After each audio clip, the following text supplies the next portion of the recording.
Then you go to the next one more. Keep going. That's brilliant. You put it there. Warlock 10 is no escape. Well, hello, Brighton. Fringe Festival, not Minge Festival.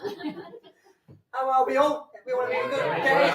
No. It's nice to have a small crowd because if anyone farts, I know it's funny. And I know what theatres can be like sometimes. You know, when you're sat next to someone and you don't know them, you feel all uncomfortable.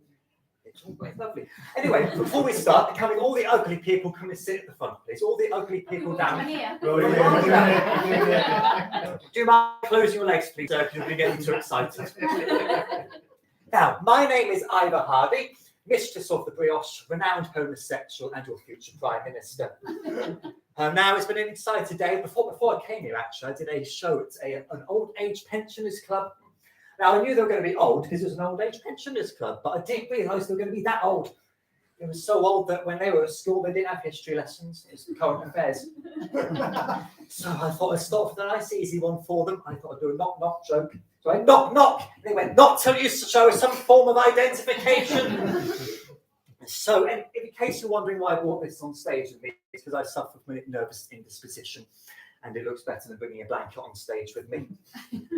And this is in case we have any Just Stop Oil protesters, and so I can hit them round the head. And are there any Just Stop Oil protesters in this evening?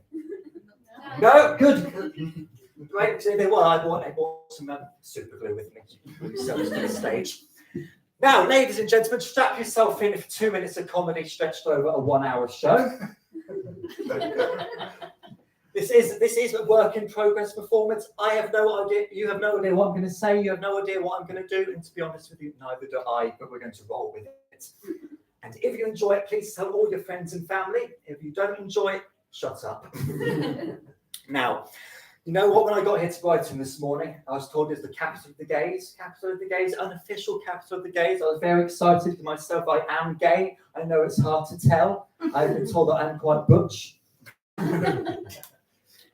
But when I got here, I went to the public loo. There's a public loo along the front. Nice. There's a sign on the door. It said, beware of the homosexuals. I went inside. There's a sign on the cubicle door. It said, beware of the homosexuals. Anyway, I did what I had to do and I came out. And I bent over like this. And there's another sign on the floor and it said, we've warned you twice. And anyway, as I was about to leave, this nice couple came in holding hands, 2 men. They tapped me on the shoulder and he said, excuse me, do you have any Vaseline on you? Because we're going to go into the loo and have sex. I said, not on me, no. And his mate said, that's fine. We bought sandwiches with us. We can use the butter. Anyway, they went in the cubicle. And I thought, what are they doing in there? So I found a step ladder in the corner, as you do in a public loo. And I climbed on top and I looked over and I had the shock of my life. One was bent over the loo like that. And the other one was on his hands and knees blowing. I said, what are you doing? He said, some bastard put mustard in the sandwiches. But I'm doing evening classes at the moment. The history of homosexuality, yeah. From caveman to Christopher Biggins. From Homo erectus to Homo disappointus. Apparently, the first case of man-on-man action was in the year 605 BC, where 2 local men called Big Dickius and Fuck Me Pardon, also known as Publius and Quintus, were mincing around Pompeii markets, admiring the flowers, and all of a sudden there was a big eruption. And the only thing that remains was a note left to Quintus, and it read, I've been walking along the river and down the river bank. I thought of you for 15 minutes, and then I had a... You can fill in the rest. Now, ladies and gentlemen, if there's any jokes you don't understand, please stick your hand up in the air. Thank you very much. And please try to avoid peaking too early. Now, I know you all look excited, but please don't get too excited because the manager has asked me to ensure that there are no stains in the upholstery at the end of the performance. Now, let me tell you a bit about myself and what I do when I'm not mincing around up here. I am a part-time thespian, theatre usherette, long-distance lorry driver on the Isle of Wight, and a circus ringmaster called Ringo the Ringmaster. I spent 5 years in the circus. 5 years. I was a human cannonball. I used to shoot over the ringmaster's back. I was paid, Sorry. I was paid £500 a week plus mileage. They were going to sack me, but I was the only person who could put the tent back in the bag. And I don't remember saying photography was allowed. Is it for Pornhub or something? That's for me, love. Just personal use. Just to let you know, I'm live streaming on YouTube this evening. So if we have any YouTube fans in the audience, the show will be on there again. So if you forget everything, or if you don't understand anything, you can go back, watch the joke again, and maybe you might laugh. You never know, you might fall asleep and wake up halfway through the night going, I bloody get that joke now, just a laugh at a time. Just a warning, it'll be all nice if we laugh together because it'll make it easier for me. Now, sadly, when the pandemic hit a few years ago, I had to quit my day job as an entertainer and retrain as an archaeologist. I remember my first lesson, the teacher placed a used tampon in my hand and said to me, Ivor, what period did that come from?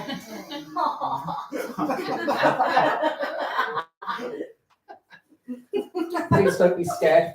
Do you have any heterosexuals in the audience tonight by any chance? Any heterosexuals in the audience?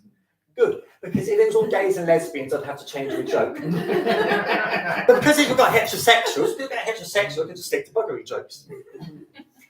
Now, ladies and gentlemen, I have some sad news. I went to the doctor the other day. So I have a medical condition. And he was down there. He was down there doing his business. And he was sort of prodding about. He spent a long time doing it, but he was prodding about. And he said, Ivor, you need to stop masturbating. I said, why is that? He said, well, I'm trying to examine you.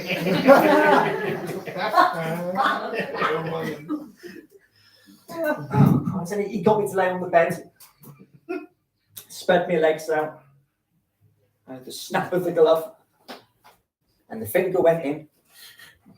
And all I could do was lay there and think, how do I make conversation?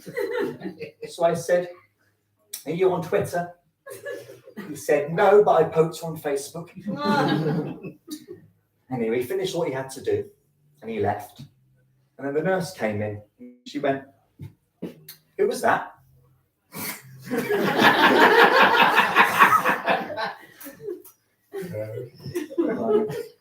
My stepmother told me off the other day because apparently I talk about sex too much. And I said, is it because I talk about heterosexual sex? She said, no, it's because you taught my mother what fisting is.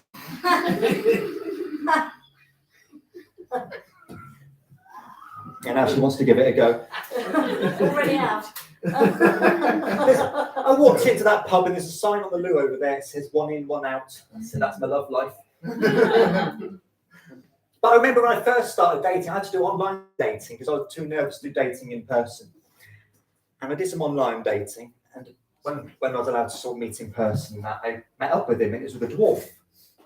And he said, is this going to be a bit problematic? I said, well, not really, because you're the perfect height for a blowjob.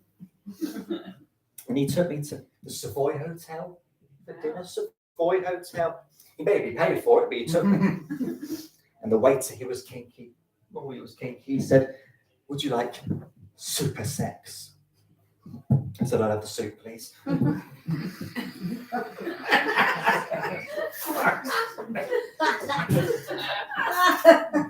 like to remind you, paid £5 for this. You could have put it towards your electricity bill, but never mind. And he took me back to his place, and we ran up to the bedroom, and there's a photo of a woman on the side.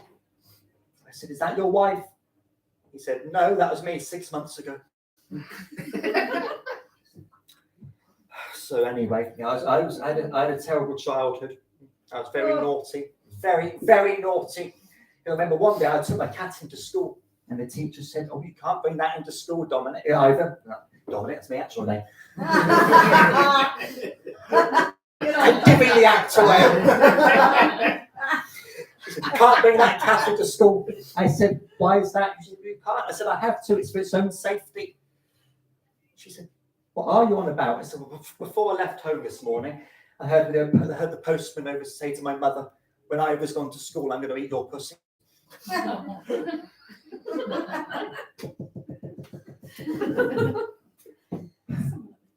No, that's me going like this. Is someone at the door? I'm glad you did run up and go and get it. I went shopping the other day. Has anyone heard of Anne Summers? Yeah. Summers? Yeah, I went there the other day with my friend Tarquin from work. They had a sale on. And we got in there. This elderly lady came in, at 90-something years old, about your age, love. She came in. She went up to the till and she said, "Excuse me, do you sell vibrators?" She went, "Yes, we do, madam. They're over there by the door." She said, "Can I have that big red one in the corner?" He said, "No, that's the fire extinguisher."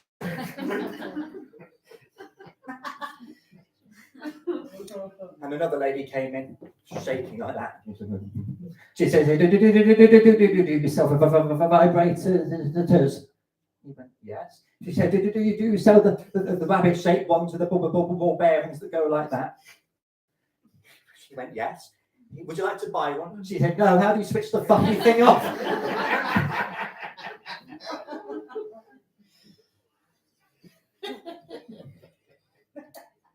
This isn't my day job, by the way. I work in a theatre. I used to work in retail. It was great working in retail. I used to do all the public service announcements. One time, a gentleman came to the till with a packet of condoms, and there's no price on it. He's an elderly gentleman, so he went on the tannoy, went, "Price check! Packet of condoms, lemon flavoured for this gentleman here." Well, it was funny at the time because she bought a pregnancy testing kit as well. Those two don't go together, love. So yes, has anyone been on holiday recently? Anyone been on holiday? No. I'm going on holiday this year. I'm going to Barbados. Yes. I went to Edinburgh last year, and I was going to drive up if I'd take the plane. But I don't normally like flying because I'm scared of crashing. But then, like my friend said, when was the last? If your number's up, your number's up. So well, that's fine, but what about the pilot's numbers up? Well, dragged me and 200 other people into it. But we got to the airport, and it was great. We went to the till, up to the counter, and she drafted up with my passports, and looked at my tickets, and checked me in. She said, "Is anyone you don't know packed your bag?" I said, "Well, I don't know anyone I don't know." She said, "Has anyone given you anything that you don't know?" I said, "Well, I went to Amsterdam, the drugs capital of the world once, but..." And it was great because once she finished, she said, "Fuck you." I beg your pardon. She went, "Fuck you." So when they stood in me, "Fuck you." And there's a lady there, she a bit soured face. She went, "There's going to be a 4-hour delay on the flight." So, why? So we've heard a funny noise in the engine, and it's going to take us 4 hours to find a pilot who can't hear it. I said, "That's EasyJet for you." And we got on the plane, and they do all the service and safety announcements. They tell you to put a life jacket on, and it's great with a life jacket. You got a little whistle on. You've got a little light on it. So I thought it was great. If you crash, that light you can see about 1.5 inches away. But then you get a whistle as well, a little whistle. So if you crash, you can blow a whistle. And she said, "So now you're hurtling down the sea at 2,000 miles per hour, 12,000 miles per hour. The tray table's down, and she comes up and she says, 'Can you put that tray table up, please, sir?' I said, 'Why is that?' She said, 'Well, if we hit the sea at 12,000 miles an hour, that tray table might take your eye out.' I said, 'That's the least of my worries, love.' And you got to laugh on the plane, by the way. Sometimes on a plane, you get someone sat next to you, they fall asleep, and they lay on your shoulder. What you need to do is get your life jacket on, get the oxygen mask on, and wake them up, and see the look on their face. It's great. Because I went on a plane once with an alcoholic on there, and he asked for gin and tonic. He said, "What do I do if I want another gin and tonic?" The air hostess said, "Well, just press that button up there." So 10 minutes later, he got his glass and was going like that.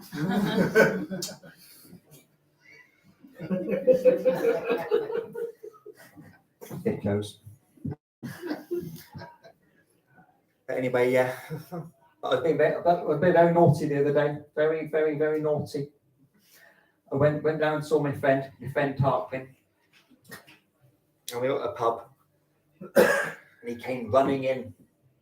He said, Ivor, I've robbed some paintings. Come and have a look.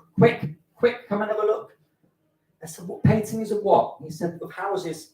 One's worth 2 million and one's worth 1.5 million. Bloody hell. So I went out, opened his boot, and I said, Tarquin, you robbed an estate agents.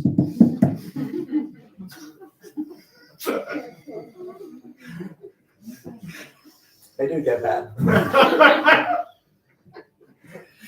My friend rang me the other day, floods of tears. He's had 2 very unhappy marriages. His first wife died. His second wife won't. He said, I'm pissed off. I said, why is that? He said, every time I come home in the early hours of the morning pissed, she has a go at me. She says, if you come in pissed again, I'm going to shoot you. What do I do? How do I stop that? I said, what you need to do is next time when you come home pissed, run upstairs, climb in the bottom of the bed and shoot her fanny. To promise you, if you do that, she won't threaten to shoot you. I said, that's great, I'll try that. 2 days later, she came home pissed. 2 o'clock in the morning, it was all over the place. He ran upstairs, climbed in the bottom of the bed and started chewing her fanny. And he was there for 45 minutes. And when he finished, he went to the loo, did what he had to do, flushed the toilet. And he heard the front door slam. And his wife was stood at the bottom of the stairs and went, keep the noise down, my mother's in our bed. He was going,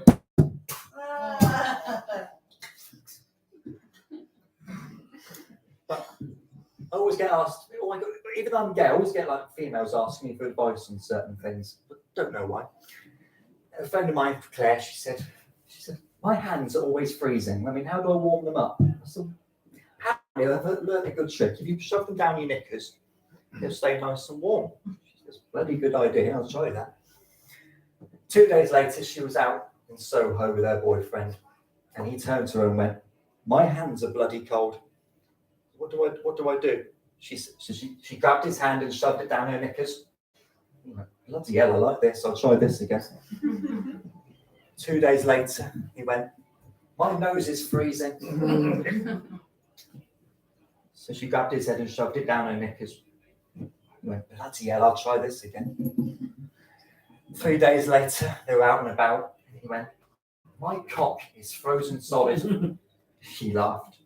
She grabbed his cock and shoved it down her knickers.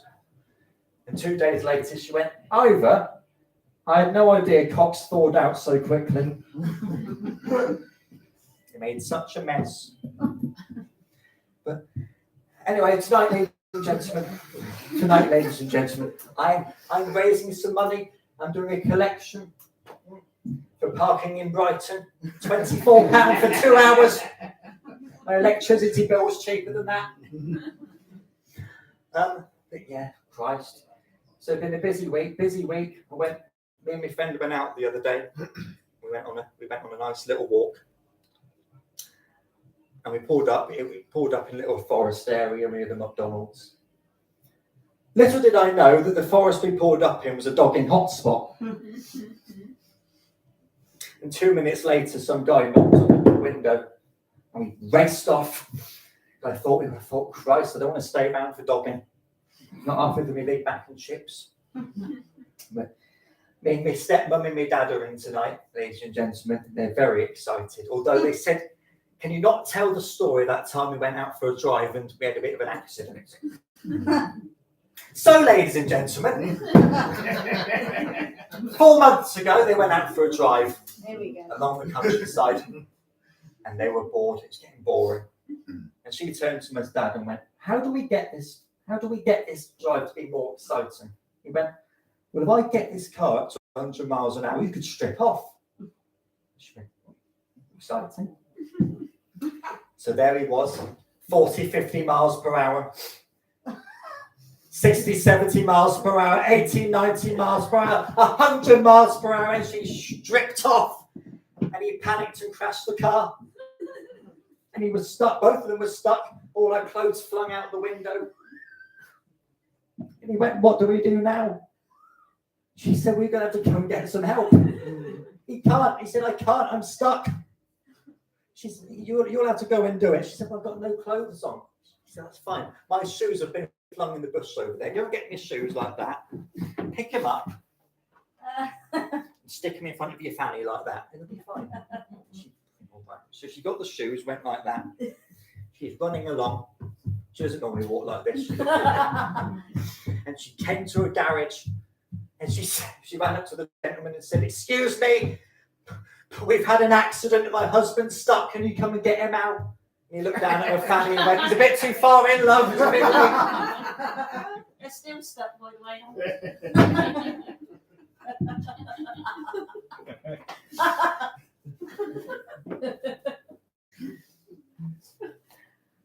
I had a birthday a couple last month. I was 24. No, I don't look like it, I know. And my friend said to me, what would you like for your birthday? I said, I don't know, an electric razor? Nothing expensive. He went, I'll just go and get you an electric razor. And he got me an electric razor from a black market because it was cheap. Apparently it was £2.50. £2.50 for an electric razor. I said, that's pretty cheap. He went, yeah, but look at the shit that you sold me. He's just a disposable razor attached to a bloody cable. £2.50.